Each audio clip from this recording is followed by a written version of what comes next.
Baik, bismillahirrahmanirrahim. Assalamualaikum warahmatullahi wabarakatuh.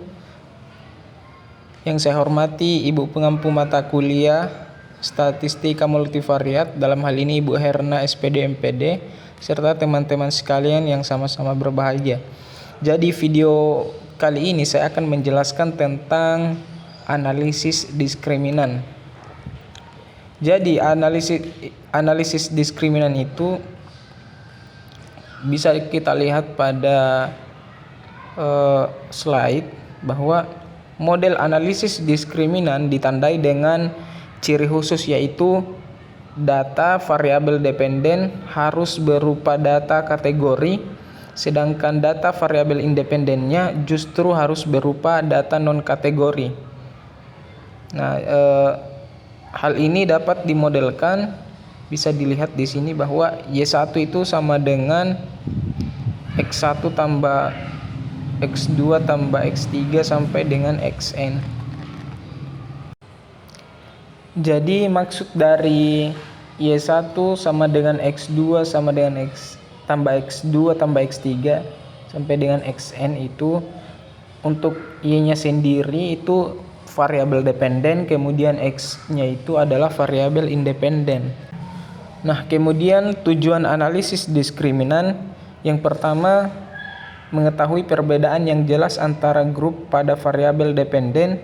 Kemudian yang kedua, jika ada perbedaan variabel independen, manakah pada fungsi diskriminan yang membuat perbedaan tersebut variabel prediktor yang signifikan. Kemudian yang ketiga, membuat fungsi atau model diskriminan yang mirip dengan persamaan regresi. Kemudian yang keempat, melakukan klasifikasi terhadap objek ke dalam kelompok grup. Kemudian selanjutnya, asumsi analisis diskriminan. Jadi asumsi yang harus terpenuhi yaitu yang pertama, sejumlah P variabel prediktor harus berdistribusi normal.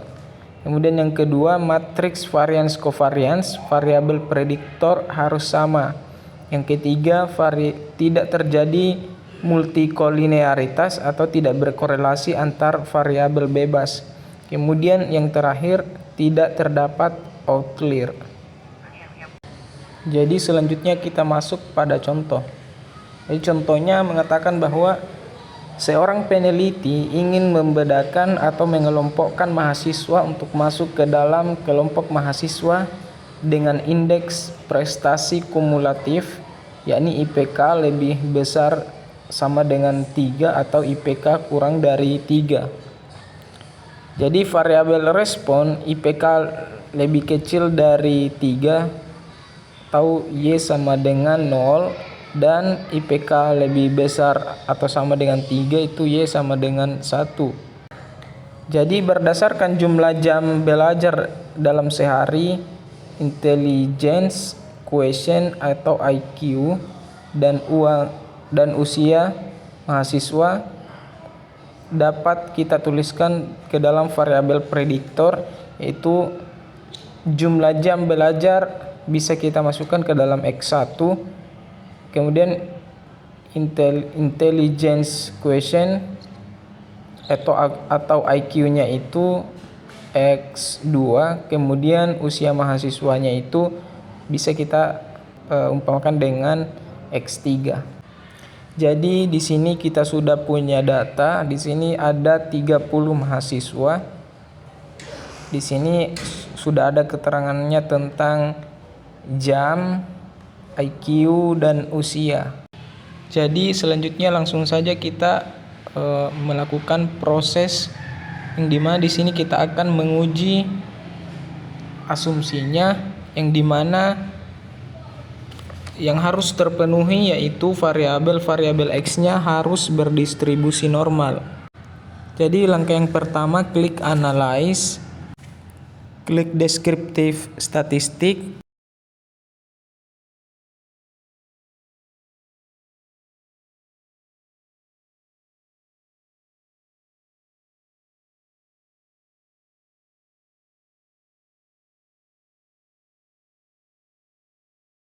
explore. Nah, selanjutnya di sini variabel X-nya kita masukkan ke dependent list.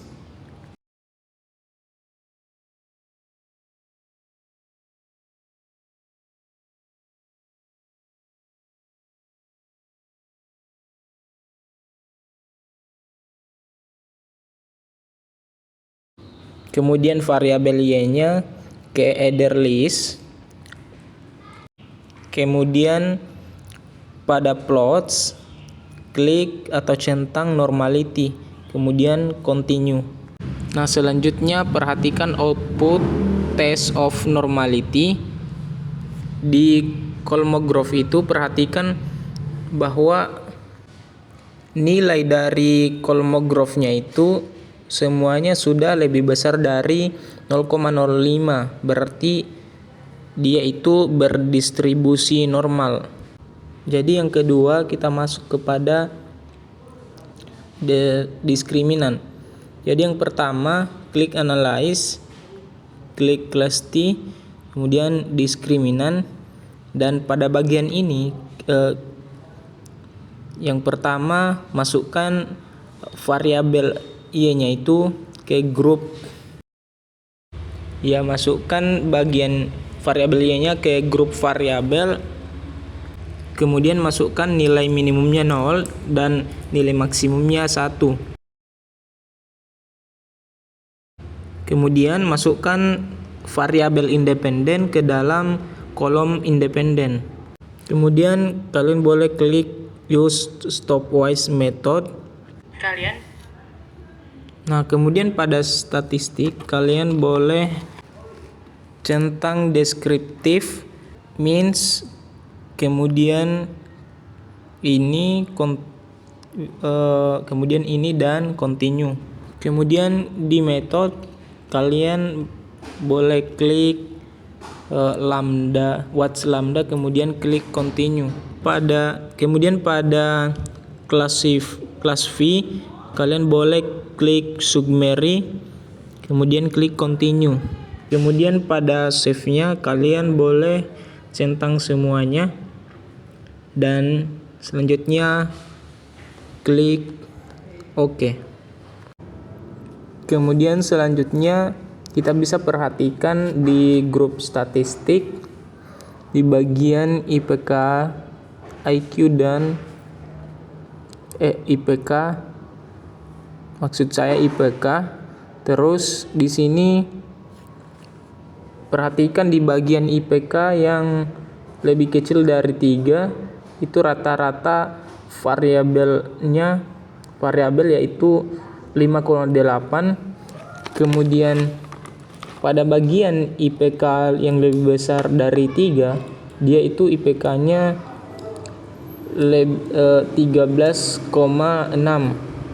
Jadi bisa dipastikan bahwa IPK yang kurang dari 3 dan yang lebih besar dari 3 itu berbeda secara signifikan. Nah, itu tadi pada IPK atau variabelnya jam. Sedangkan untuk variabelnya IQ yaitu nilai means-nya itu 96 dan 105. Jadi bisa juga dipastikan bahwa dia berbeda secara signifikan. Kemudian di bagian usia sendiri itu tidak terlalu berbeda jauh, yang dimana di situ perbandingannya 22,2 dan 22,5. Maksud saya 22,8. Jadi kesimpulannya dia itu tidak terlalu berbeda secara signifikan.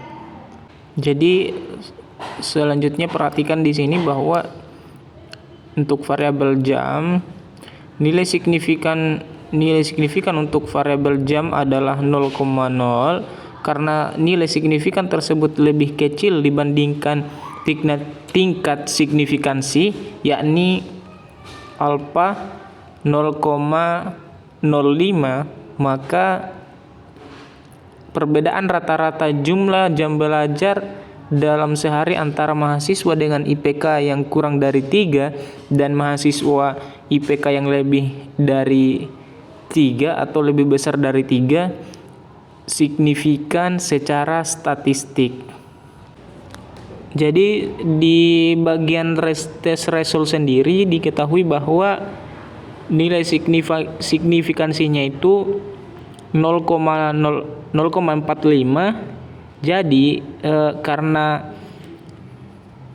0,45 lebih besar dibandingkan tingkat signifikansi 0,05, maka hipotesis 0 diterima dari hipotesis alternatif dan hipotesis alternatif ditolak.